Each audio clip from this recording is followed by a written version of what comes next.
लिसा हाथ में आइसक्रीम लिए लिफ्ट में दाखिल हुई। लेकिन जैसे ही एक मध्यम उम्र की महिला की नजर उस पर पड़ी, उसके चेहरे पर अचानक डर साफ दिखाई देने लगा। महिला ऐसे कांप रही थी मानो उसने कोई भूत देख लिया हो। लेकिन लिसा को लगा कि शायद वह कोई अजीब हरकत कर रही है।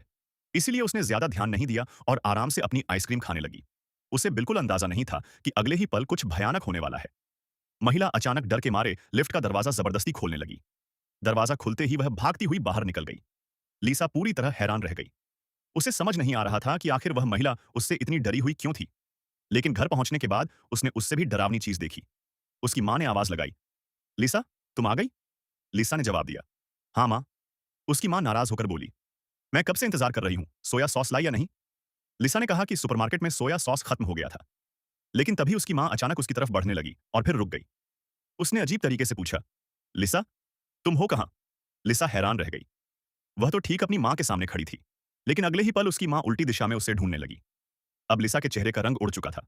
वह सिर्फ कुछ मिनट पहले ही नीचे गई थी, लेकिन अब उसकी मां उसे देख नहीं पा रही थी। इतना ही नहीं, उसका बॉयफ्रेंड और उसके पिता भी उसे नहीं देख पा रहे थे। तभी अचानक उसे लिफ्ट वाली घटना याद आई। अब उसे समझ आ गया था कि वह महिला इतनी डरी हुई क्यों थी। सच्चाई जानने के लिए लिसा तुरंत आईने के सामने भागी। लेकिन आईने में उसका कोई प्रतिबिंब नहीं था। यह देखकर लिसा बुरी तरह डर गई। उसने तुरंत अपने बॉयफ्रेंड को फोन किया, लेकिन तभी उसे एहसास हुआ कि उसकी आवाज ही नहीं निकल रही। उधर उसका बॉयफ्रेंड फोन पर सिर्फ खामोशी सुन रहा था। वह घबरा गया और पागलों की तरह लिसा को ढूंढने लगा। तभी उसकी नजर पार्क की एक बेंच पर पड़े लिसा के फोन पर पड़ी। फोन देखकर उसे यकीन हो गया कि लिसा कहीं न कहीं यहीं आसपास मौजूद है।